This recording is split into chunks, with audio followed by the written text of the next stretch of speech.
You are Locked On Wolves POSTCAST, part of Locked On Minnesota on the Locked On Podcast Network. Your team every day. T-Wolves erasing an 18-point deficit only to crumble in the waning seconds as this one ended. They fall to the Suns in Phoenix in cup play, by the way, 114-113. That's your final. They dropped to 10-6 now on the year. What's going on? Back in the lab. Back at it. Another T-Wolves postcast right here on the Locked On Podcast Network, which, thanks to you guys, now the #1 sports podcast network. That's Jack Borman, Wolves expert, NBA expert. Give him a follow on X at JRBorman13. I'm Luke Inman at Luke_Spinman.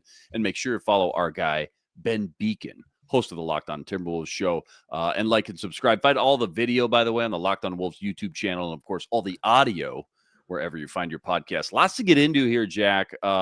Player of the game, biggest turning point, what we'll be talking about, our biggest second guess from this one as well. But first, just off the top, just to kind of set the stage, this was a juicy draw for some Friday night NBA action, if you will. You got two red-hot teams duking it out in the in-season tournament play, both winners of 6 of their last 7, both teams undefeated in cup play, by the way, heading into this one. And, of course, when it comes to head-to-head, Wolves on this crazy 8-game winning streak against Phoenix as well. So a lot of juice in the building, a lot of energy, and just some, as a fan of basketball, just some highly entertaining basketball being played tonight. A Wolves rally all the way back in the second half. A lot thanks to Anthony Edwards, which we'll get into. But then, Jack, credit for the Suns. I mean, I can't wait for your kind of 2 cents and knee-jerk reaction here in a second, but just kind of grinding the Wolves down in the final minutes and just pulling off the obviously game-winning shot with just seconds left on the clock. So still winless against teams above 500, 0-6, but maybe you can walk us through the final minute and then kind of good segue into your big picture reaction just to kick things off. Yeah, I think, for the Wolves, I mean, had a chance really to kind of put your hands around and grab the wheel on controlling your own destiny into the quarterfinals of the Cup, right? Wolves came in 2-0 plus 54 in point differential in Cup play. That was the best in the NBA by 25 points. And it was just a tough time for the Wolves to kind of lose their focus. I mean, the Suns are hungry too, right? They're now 2-0 in Cup play, and they have a plus 23 differential. So I think for the Wolves, obviously, if the Wolves go out and they beat Oklahoma City, they're in. So they still control their own destiny, and that's going to be an awesome game. But it would have been really nice to seal a game when Jaden McDaniels very clearly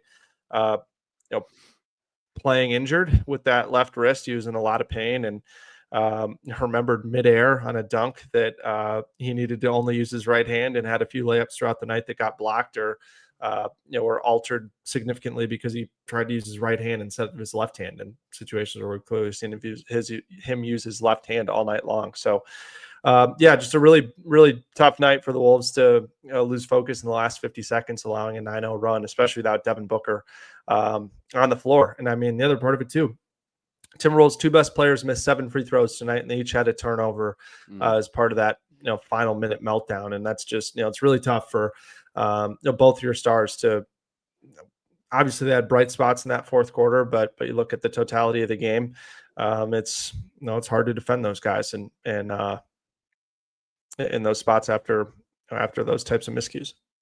Obviously we got a lot of sour stuff to get into after a loss like that. So we might as well just start with some positives and hand out some flowers. Player of the game coming up. This is the Locked On Player of the Game. I don't know. Some nights are easier than others for this one, obviously. I guess when you got Anthony Edwards on your team, those nights become a little bit more frequent. Would have loved to see those free throws drop at the end, but still carried the team back kind of into this game in the third quarter after a big deficit early on. Yeah, I mean, for Ant, it's his 26th career 40-point game. Yeah. 4 of them have come against the Suns. That's his most against any team. All 4 of them have been in Phoenix, funny enough.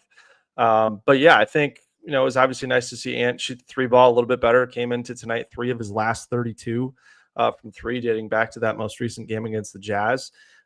Made his first attempt of each half, which I think got him off to a good start and kind of helped get him into a rhythm, especially in that third quarter. But I mean, for Anthony Edwards, you have a chance to, at worst, put yourself in a situation where your team's going to overtime, right? And make up for a brutal turnover, late on that kind of corner inbounds pass to DiVincenzo, and comes to the line and misses 2 free throws. And like I said, he and Randall combined for 7 missed free throws, and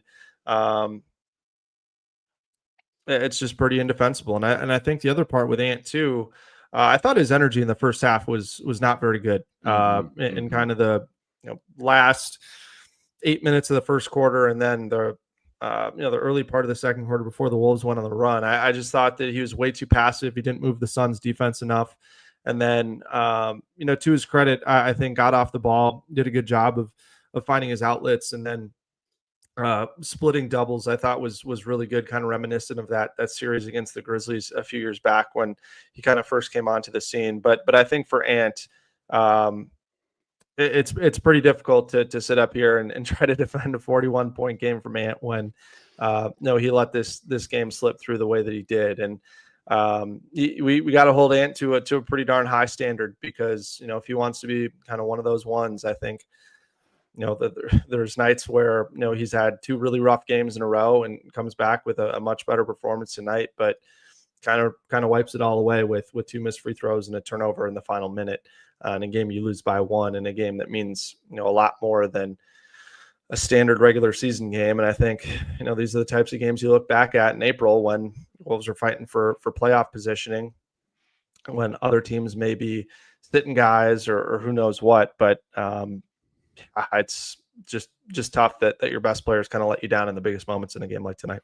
Yeah, after doing all the work to get there and put yourself in a position where you're up 8 with 49 seconds left. Right. I was going to tee up for the biggest turning point, Jack. There probably was 2-3 good avenues we could have went after a victory, or what we assumed, the Wolves could hold on to an 8-point lead with a minute and change to go. So in lieu of this gut-wrenching loss, how about we get into what we're second guessing the most, I guess, after this. Since hindsight is always 20/20, let's deliver today's second guess.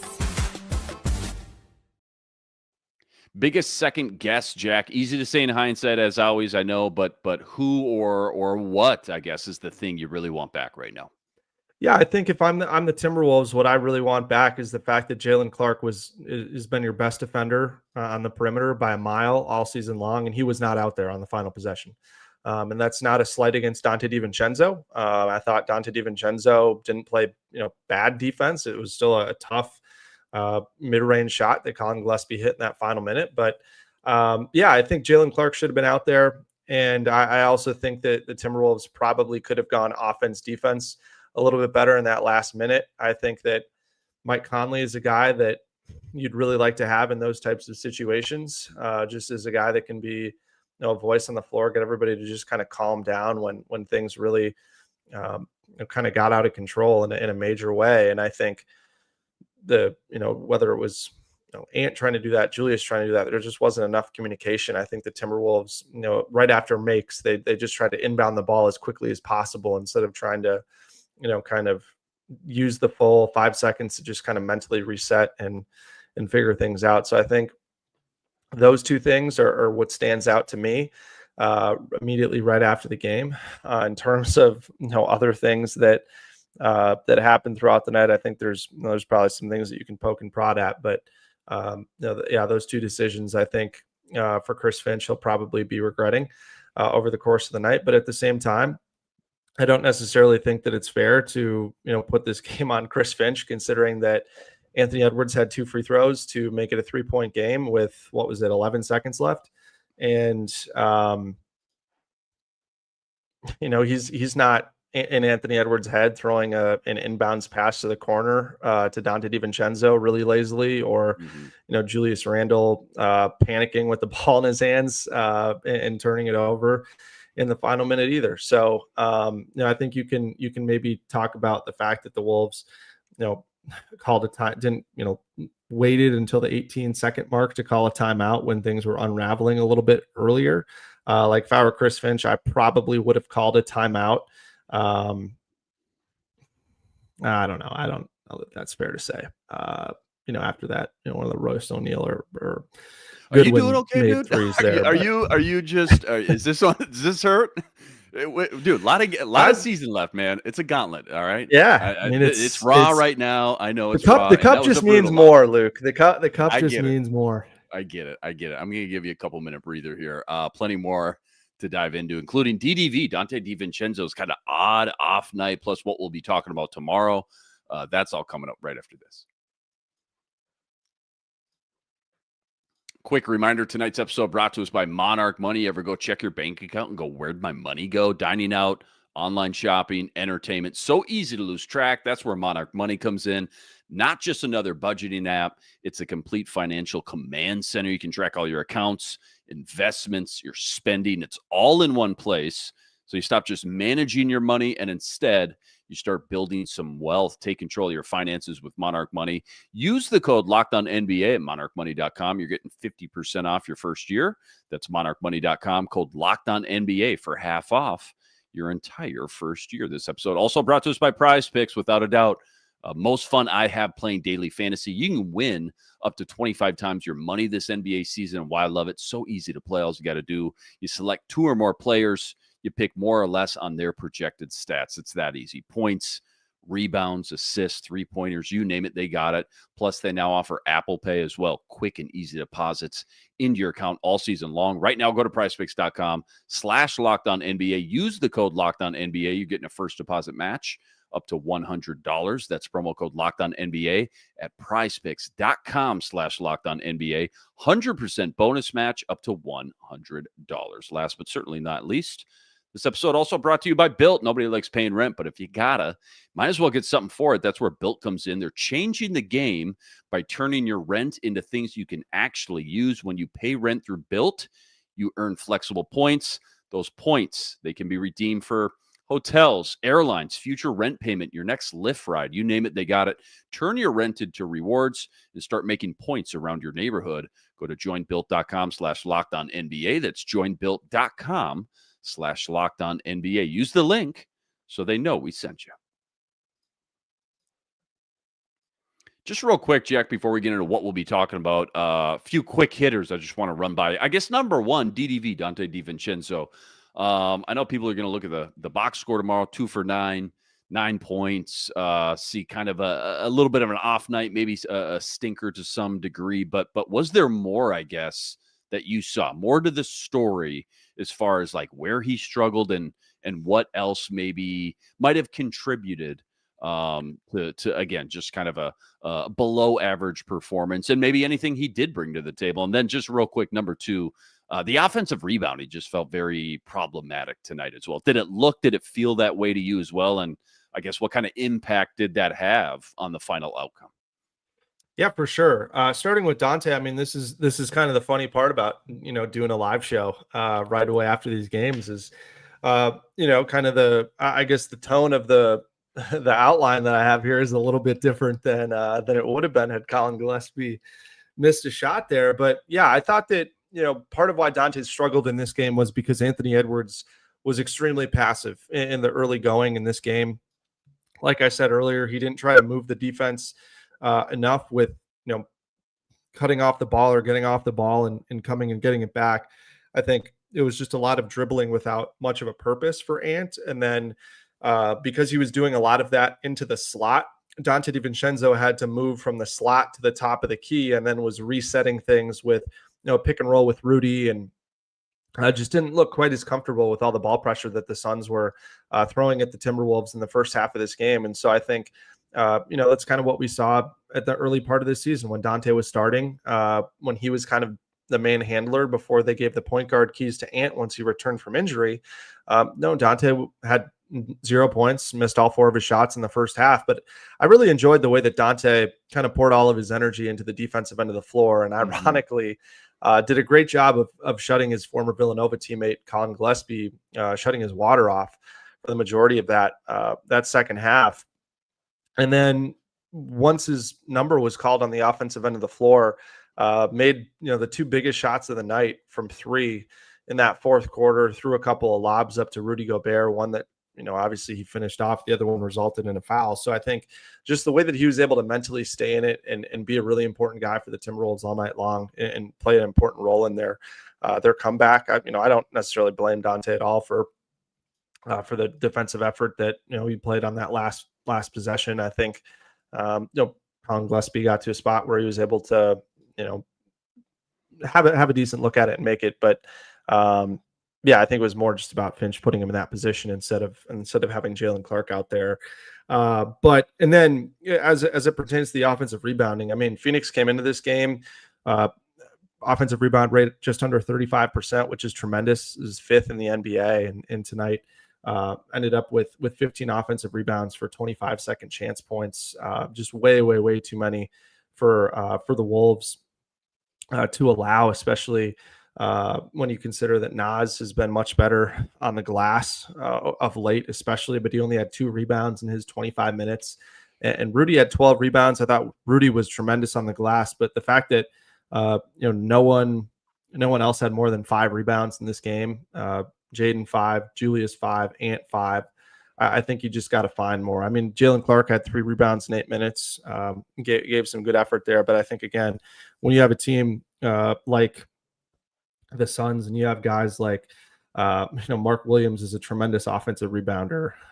Nick Richards is a tremendous offensive rebounder. Iguodaro is a really solid offensive rebound, but the reality is too, I mean, think about how many times the Suns just had grenades at the end of the shot clock, and whether it was Brooks taking a bad shot, Booker taking a really tough shot, and they just had guards crashing the glass to come and create second chance opportunities. I mean, Jordan Goodwin tonight, 4 offensive rebounds at the guard spot. I think got to give him a lot of credit too, the way that he battled in there. But for the Wolves, I mean, the guards have to be more intentional about finding guys in corner crashes and just not overcommitting to jump shooters, especially when guys have them in a bad way on the defensive end of the floor.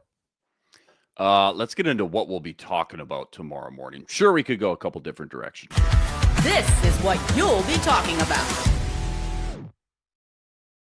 I mean, you can take it whatever way you want. I would love to, I know we only got about a minute and a half, 2 minutes, just to touch on Robbie D, Mr. Dillingham, starting to catch maybe a little momentum here off the bench. It kind of feels like to me anyways, or it would seem. A, do you agree with that? And B, what do you think? Just think about the ripple effect down the line. What would things look like against once my guy, Terrence Shannon Jr. gets healthy? And both of them are an option for Finchy, I guess, at that point. Yeah, I think the main what we'll be talking about for sure is just the meltdown. The Wolves now 0-6 against teams above 500. But what I was gonna throw in there just as a thing to leave people with is Terrence Shannon was expected to be reevaluated today. Obviously, he's dealing with that bone bruise in his left foot. He has not been wearing a boot. He's had a wrap around his left foot that we've seen when we've seen TJ in the locker room and just about at Target Center. But I do think it was unfortunate that Rob Dillingham didn't get a crack in that second half. And I didn't think Mike Conley played poorly by any means. I thought Mike was solid in the second half, but I thought Rob was really good in that first half. And I think, the more that he's been playing the last couple of games, which I think is noteworthy, is he's been playing more minutes with Anthony Edwards. And I think that's something that he really didn't do in the first 10, 12 games of the season. And it's something he's doing more in the last couple. And I think he looks more confident and comfortable out there, playing alongside Ant instead of playing in those lineups that have, 4 bench guys plus Rudy or 4 bench guys plus Julius. So I think for Finch, it's going to be interesting to see, how he weighs Rob Dillingham as the 9th or 10th guy versus Terrence Shannon as the 9th or 10th guy once TJ comes back, because I think TJ could be back middle of next week potentially, maybe next weekend when the Wolves are home for a couple of games. So it's just going to be an interesting decision that Finch has in front of him. But nonetheless, it was good to see Rob play well. Made a couple of long jumpers that we've been kind of pining for him to be able to make. So if there's one positive, hopefully it's that Rob can keep piecing things together and play at a much more replacement level rate, and then hopefully be able to build on that and see more of the talent that he has off the dribble and as a playmaker. Great stuff per usual. T-Wolves with an absolute just gut punch of a loss, giving this one back to the Suns in the final minute, turning a what should have been a win into a loss, 114-113. That's your final tonight. 10-6 now on the year. Much love to all you guys, though, all the everydayers out there that always make us your first listen. All you guys coming in the chat with us. Chat's blowing up right now from game to game. Like and subscribe, please, if you haven't already. And go follow Jack at JRBorman13. We'll catch you, let's see, Monday night, staying on the West Coast with Sacramento. Another late one. That's a 9 p.m. tip. But until then, signing out.